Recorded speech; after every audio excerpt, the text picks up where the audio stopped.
Namaskara ellarigu. The time is 5:30 a.m. and what wakes up a Bangalorean at 5:30 a.m.? It's not work, it's not workout, it's biryani. Yes, you guys heard me right, it's biryani. So guys, we are here at Cotton Pet to taste one of the oldest biryanis in Bangalore. And what if I tell you this biryani is over 110 years old? Yes, the eatery out here is 110 years old and it's run by the same family for the last 100 years. So it's with the 5th generation of the same family now, started by Mr. Govind Rao and now with his great grandson. So let's go without wasting any time. Let's taste some yummy biryani.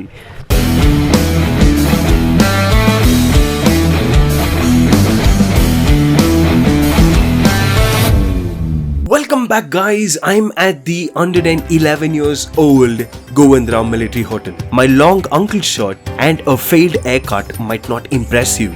However, the long procession of food items and delicacies will definitely not fail to impress you and interest you. So watch this video until the end as I savor every dish out here, and also let us together learn some important and interesting facts about military hotels in Karnataka. Guys, we are at the old hotel. There is also a new branch out there. So as you guys can see, this is the menu. So this is like a poor man's paradise when he wants to have non-veg food. The prices are not skyrocketing. It's pretty decent.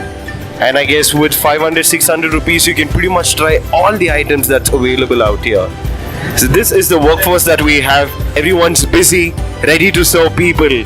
We're going to throng this place in some time. So guys, we are headed to the kitchen. The structure can tell you, this building is over 50 years old. So as you guys can see, this is the kitchen. The kitchen is actually on the terrace, right? So you can see some, boiled eggs right out of the hot water. Let's see how the biryani is prepared, or rather, where it is cooked. So this is the authentic meat ball, right? The keema ball. So looks like this is the chicken gravy. And if I'm not wrong, this is the chicken that goes into the biryani. It's a pretty old kitchen, you guys can see. It's a very old kitchen. It's done on the terrace. If we can zoom top, there's actually a sheet that covers this cooking place. We have finally met the man behind the yummy biryani that's cooked. His name is Shivaji Rao. So, sir, ಎಷ್ಟು ವರ್ಷಗಳಿಂದ ಅಡಿಗೆ ಮಾಡ್ತಿದ್ದೀರಾ ಇಲ್ಲಿ? Sir ನಾವು ಅದು ಸುಮಾರು ಒಂದು 10 ವರ್ಷದಿಂದ ಮಾಡ್ತಾ ಇದ್ದೀವಿ. 10 ವರ್ಷ. ನೀವೆಲ್ಲ ಒಂದೇ ಫ್ಯಾಮಿಲಿ ಅಲ್ಲ? ಹೌದು, ಎಲ್ಲ ಒಂದೇ ಫ್ಯಾಮಿಲಿಯಿಂದ. ಯಾರು ಹೇಳ್ಕೊಟ್ಟಿದ್ದು ನಿಮಗೆ? ನಮಗೆ ರುಕ್ಮಣಿ ಬಾಯಿ ಅಂತಿದ್ದಾರೆ. ಅವರು ನಮ್ಮ ಆಂಟಿ. ಅವರು ಎಲ್ಲ ಮಸಾಲೆ ತೋರಿಸ್ಕೊಟ್ರು. ಅವ್ರ ಕಡೆಯಿಂದ ನಾವು ಹಂಗೆ ಬಿಡದೆ ಹಂಗೆ ಕಂಟಿನ್ಯೂ ಮಾಡ್ಕೊಂಡು ಬರ್ತಾ ಇದ್ದೀವಿ. Okay, so guys, all the workers out here, including the cook Shivaji Rao, all of them belong to the same family and they're from the same village. So that shows how authentic this place is in terms of taste and the way it is cooked, because it's done by one single family. The secret recipe is passed on generation to generation, and all the workers out here, including the men who serve, are from the same family. Sir, ನಿಮ್ಮ ಹೆಸರು Rajinikanth, original ಹೆಸರು sir? Shivaji Rao. ಅದೇ sir. So guys, whilst we are waiting for the food, a lot of you might have this question: why are these eateries named as military hotels? Do our army men eat this kind of food? Do army actually have military hotels? The answer is no. To understand what military hotels and how these eateries in Karnataka got these named military hotels, we'll have to travel 300 years back. So in the early 17th century, there was this Mysore Maratha war that happened. A lot of Maratha soldiers were going weak because they had to travel. So that is when the Maratha kingdom came up with this concept of feeding their armies with rice and meat, which is the staple food. So that's how this biryani came into picture. They actually make this biryani a pulav kind, a vegetable, a rice, and later meat boiled and mixed together. A lot of them who were cooks back then stayed back in this place and passed on this culture and this tradition to their descendants, and that is how we have military hotels in Karnataka. So yes guys, we have one of the oldest customers. Yes sir, very good morning. Morning. You're from India? Bangalore? Yes, I'm from Bangalore, but I don't live in Bangalore at the moment. I live in Australia, in Melbourne. Okay, perfect. So you're I'm just visiting down for a meeting. Okay. I'm flying out tonight. Okay, excellent. So how come you're so early? So early? Well, first thing is it's 5 hours ahead in Australia, so it's not so early. Okay. It's about 11 a.m. But yeah, no, look, this is a ritual, and it's a ritual which we've been, not even me, from my grandfather's time, we've been doing from 1970s. Okay. So obviously looking at my age, you can say I started in 1980s. And yeah, it's something which we have always run through our family. So our family is an old established Bangalore family, and it was a tradition every Sunday morning to be here at 6:30. A lot of people in the world find it extremely weird and astounding that how can you have a biryani at 6:30 in the morning on a Sunday? Of course, it is astounding, bewildering, and quite phenomenal to have a biryani at 5:30 a.m. Who knew I would try it? Leg soup. Guys, this is mutton legs. So this is mutton kurma. So this is mutton keema. So pepper chicken. So we have chili chicken. I know it's not authentic, but it's prepared in the own Indian way. So we have chicken fry. Right, chicken fry. It's red color. Right, and we have another chicken which is saying it's yellowish in color, and here's the yummy biryani, right, the authentic biryani. So it has its own color to it, the green color biryani. Chops. So guys, here we go, mutton chops, again very authentic to this place. So here we have 1, 2, 3, 4, 5, 6, 7 starters and Govind Rao's very own biryani. So we have the entire platter that's set out for us. So even before I could try any of these starters, I want to taste the biryani because we are here for the biryani and I want to savor every bit of it. It's hot, it's smoking hot. I don't know if the smoke is getting captured, it's smoking hot. Some onions, yes, and you just drizzle some lemon onto it, and here we go, the first bite.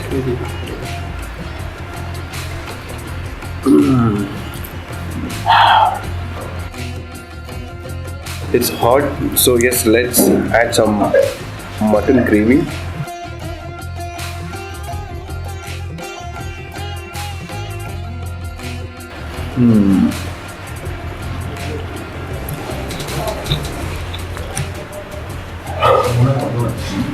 So too good. This is the only place where you get biryani served so hot, and I've heard this custom and tradition from them. They don't serve anything which is cold. You can actually see the smoke coming. I actually burnt my tongue. My taste buds are already dead. Time to have some idlis and paya. So yes, you need to take a sip of this first. So that's how the tradition and the culture goes.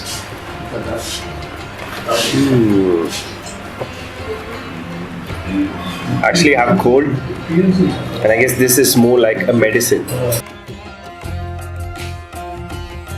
That's the in leg, right?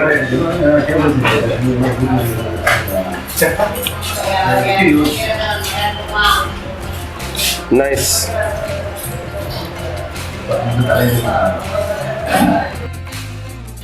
So this is the mutton gravy, mutton kurma, I'm sorry. I'll take some mutton pieces.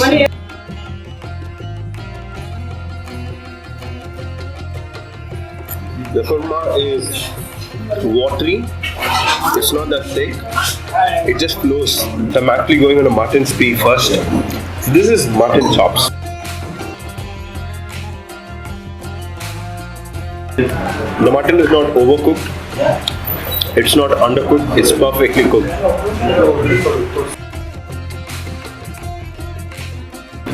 So this is what goes next in this procession of food. These are mutton keema balls. Usually the mutton balls that you get outside other restaurants and eateries, you don't get to feel the meat. This is meaty at the same time. It has all flavors, very different, and I've heard this is one of their signature dishes at this place.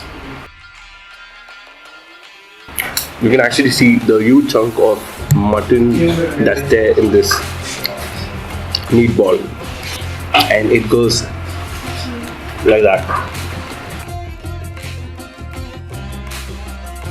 The next dish that I want to attack is the pepper chicken.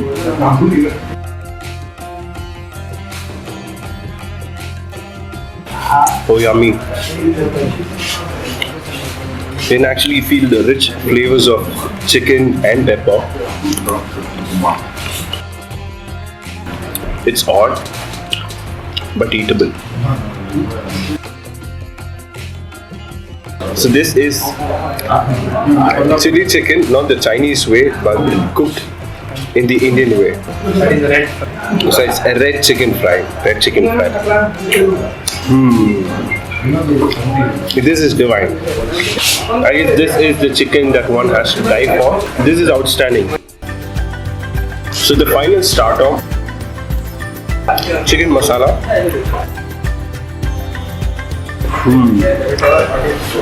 I guess the best thing about this eatery is every dish out here has a distinct taste. So the masalas have a very distinct flavor,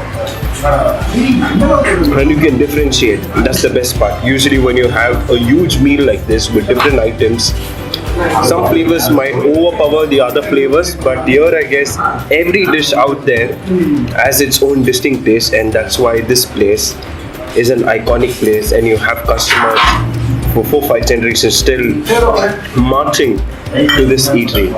So in the meantime, let me eat and finish this, and I'll catch you guys at the other end. So guys, the time now is 7:30. We entered this place when it was 5:30, and it's bustling all over. There are so many people inside. We don't have place, so that's why we're coming out and shooting this video. So yes, after all this meal, I guess I'm going to go and get a good Sunday nap. So yes, for all those people watching this is just 100 meters away from the Majestic Metro, right? It's called as New Govind Rao Military Hotel. So if you're coming from here to Majestic, this is a place that you need to try. And yes, I guess I'll have to go get sleep. I've had so much, I'm not able to breathe properly. So yes guys, until next time, signing off, Pure Jack, Varun Ramachandran.